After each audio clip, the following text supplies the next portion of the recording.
Hello everyone, my name is Gabriel Baños. I'm the CEO and co-founder of Flowix, and today we're going to talk about the future of broadcast graphics. We're going to talk about broadcast graphics for the cloud age. First, let me very briefly introduce my company, Flowix. We are a cloud-based platform for producing live graphics and interactive content for broadcasters of any size and any kind. We work with broadcasters, linear broadcasters, with digital broadcasters.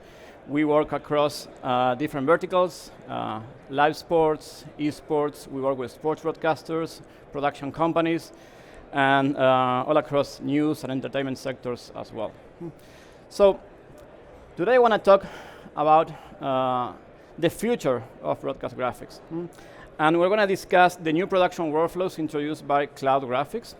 We're going to discuss the benefits and the new use cases of cloud graphics. And I would like everyone to also join me in participating in this poll. If you want to scan the QR code that you see here, you need to be fast because I'm going to move to the next slide. But I want to know if you are actually already using cloud graphics or not. So let's get started with an introduction to cloud graphics and what are cloud graphics.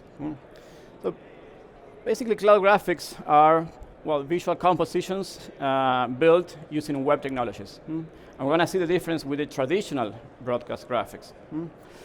The cool thing about cloud graphics is that you can render these graphics with just a web browser, with any HTML5 renderer.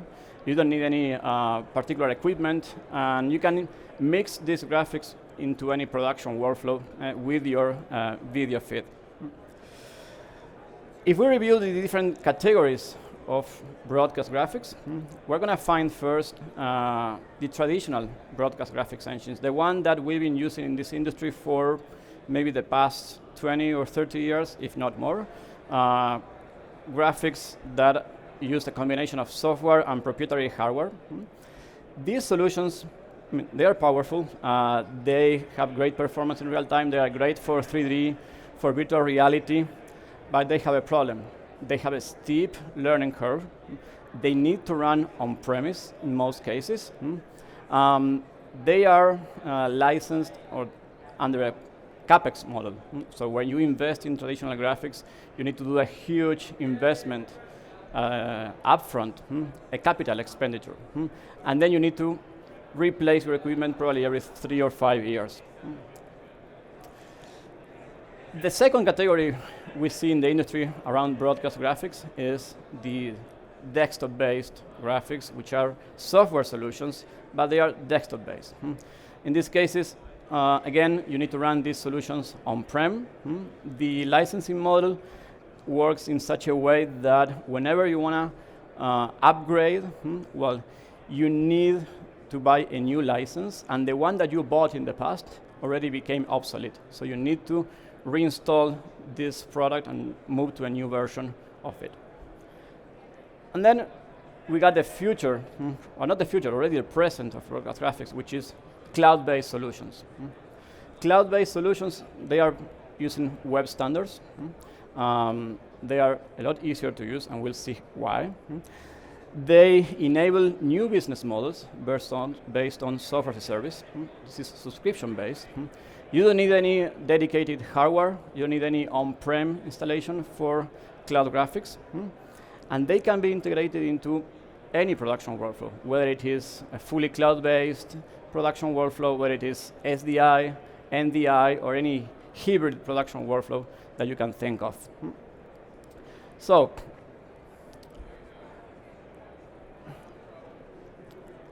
let's see why is it that cloud graphics have been growing over the past, let's say, 2 or 3 years, and what are the drivers of growth for cloud-based broadcast graphics? Well, number one, we can think of, improvements in connectivity in general, so 4G, 5G, cellular bonding solutions. This all enables new production workflows, remote production, and remote video contribution. Then we also have the growth and improvements we see every year in web technologies and web standards, HTML5, JavaScript, CSS3. these modern technologies that allows developers to create more advanced software solutions. Then we got also cloud computing. Running applications in the cloud is becoming more and more affordable every year. Becomes a lot easier. There are more tools for building cloud-based applications. We got, well, important vendors like Amazon with AWS, the Google Cloud, the Microsoft Azure. And then finally, well, we got COVID-19. So COVID-19 forced the industry to rethink their production workflows and to go to remote production workflows. And in all these cases, when we are thinking of a remote production, well, we need to find ways to both build graphics and control graphics from a remote location, not always being present in the production control room or being present at the venue where the event is being produced. So the way we see it is, well, the combination of these four factors, cloud computing, web technologies, better connectivity, and the COVID-19 pandemic, this forced the industry, this accelerated the surge in the adoption of cloud graphics and cloud production in general. So, what are the key benefits of cloud graphics? Well, number one, the fact that these technologies are built using web standards, well, that means that we are seeing better user interfaces, a lot easier to use, more user-friendly. You don't really need to be like a certified expert graphics artist who took a one-year course to learn how to use a specific vendor technology. So the learning curve is not as steep as with the traditional solutions. Secondly, well, there is no local installation needed, so you can use cloud graphics with just a computer with a web browser. That's the only thing you need. In third place, well, we're talking about remote production, so cloud graphics, they are remote production ready. You don't need to think of, well, how can I virtualize now this machine running this graphics? Do I need a private VPN? Do I need any complex virtualized environment for taking my on-prem graphics to a cloud environment? Well, no. Cloud graphics, they are ready for any remote production workflow. They also enable quick hot changes.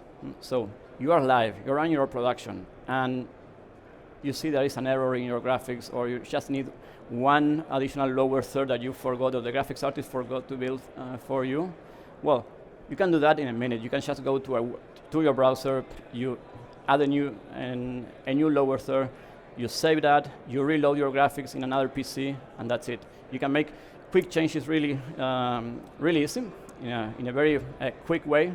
You don't need to be like downloading a lot of files to a local PC, or you can even have your graphics artist at home making that change for you, clicking save, and you have those changes available in another production facility in a minute.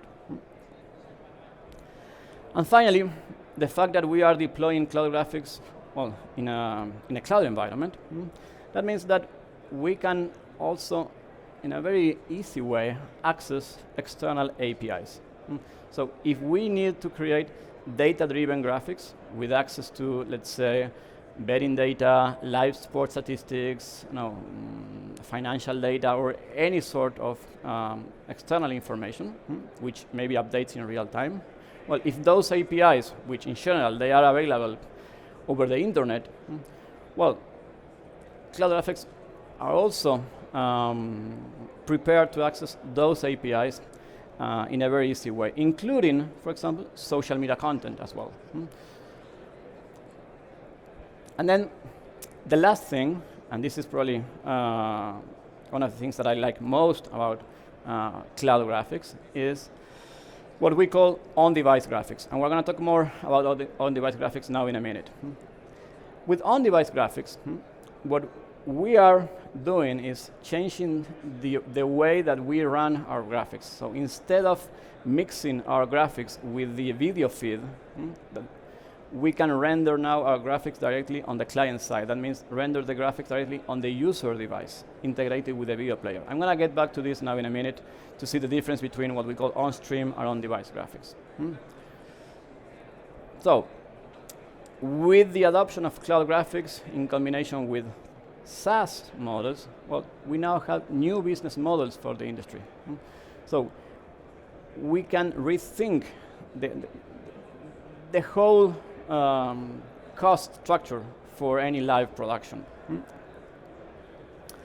So, if we talk about SaaS, well, what are the key benefits of SaaS? Well, we said it's a subscription-based pricing. There are no maintenance costs, so you are paying monthly. You can scale up or down as needed. So there are flexible pricing models, meaning that if you need more 1 month, you pay more. If you need less 1 month, you pay less. If you compare that to the traditional on-prem equipment that you could purchase for graphics, well, if you purchase specific machine with 2 outputs, with 4 outputs, or 8 outputs, that's it. You cannot scale up or down in an easy way because the hardware already has those outputs. With software in a cloud environment, you can scale up and down as needed every month based on your production needs. So your pricing model is a lot more flexible. Then, of course, the software that you're using never becomes obsolete. Updates are always included. Probably you will get updates from your vendor, like in our case, every day, maybe twice a day, 3 times a day. You get updates constantly. You don't need to worry about the software becoming obsolete. And then finally, well, from a financial perspective, we're moving from CapEx, from capital expenses to operational expenses to OpEx. So that has a key impact in the bottom line for any company, in the business model. So if we combine, well, the benefits of SaaS and cloud graphics, we can see how the industry is changing and how these new production workflows will change the way that we are running our live productions. So I was talking about on-stream or on-device graphics. Real quick, let's compare the two scenarios we have here. We are most used to what we call on-stream graphics. This is the most traditional use case. In this case, graphics are burned with the video feed. They are rendered, let's say, like server side. And usually, you will use on-stream graphics in the traditional SDI workflows, or you could use them with the cloud production software, or desktop production software, or through Ndi as well. Now, with on-device graphics, what we got is the same HTML5 graphics, but instead of being burned with a video, you will have these graphics, well, running on the client side, on the user device. So that means that we can create now more personalized graphics. We can have easier localization for graphics for viewers in different regions, in different markets. And also we can create graphic overlays that could be clickable or interactive. And in this case, what we are doing is creating graphics that will be integrated with a video player. So if you are working with an OTT platform, you can have part of your graphics directly rendered on the client side instead of being part of the produced feed that you are delivering to your CDN. Well, we talk about cloud graphics and SDI. It's very straightforward to use your cloud graphics on an SDI workflow. As we talk, you can also use cloud graphics with any cloud production tool. Most of the production tools in the market, they all support what's called like a web source or browser source. That means that you can just copy the URL of your graphics package and paste it into your production software. And finally, we got Ndi. I'm sure that, well, probably most of you are familiar with Ndi. In our case, at Flowix, we actually built an Ndi Converter application. That means that you can get an HTML5 graphics URL and use our converter application to turn that into an Ndi video signal, making the integration of cloud graphics really easy for Ndi workflows. And we were talking about video player integration. So if you are running your graphics on device, well, we got an SDK that will simplify the integration of graphics with your video player. That will make your graphics clickable, as we said. You can also have like personal graphics, so you can have maybe different graphic overlays for different segments of your viewers or your audience, or for different markets. And you can make also graphics which will be interactive. So well, just a few feature cases that I wanted to highlight from some of our clients. We are seeing great adoption of cloud graphics from clients like the National Lacrosse League in the US. And they are now powering, I would say, probably 90% of their productions for this season. The whole graphics package for the National Lacrosse League is running on the cloud. You probably didn't notice, but even the scorebag with live data integration with the scoreboard at each venue and all the live statistics from the game, this is all running in the cloud, as opposed to previous seasons in which they were using on-prem equipment for graphics. So for the NLL, this means that they completely redefine their production workflows and they move to a remote production workflow thanks to cloud-based broadcast graphics. We're also helping the Eurovision sport in Europe for different live sports events. They are also relying on cloud graphics for remotely producing events like this ski mountaineering or cycling.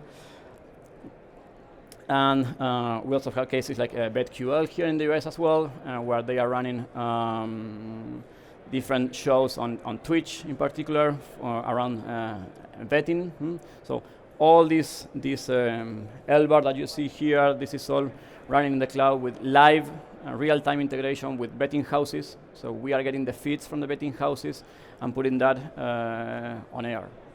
So these are just a few cases from clients that are already relying on cloud-based graphics for their productions, which are they are simplifying their production workflows with FlowX, thanks to the combination of cloud technologies and SaaS business models.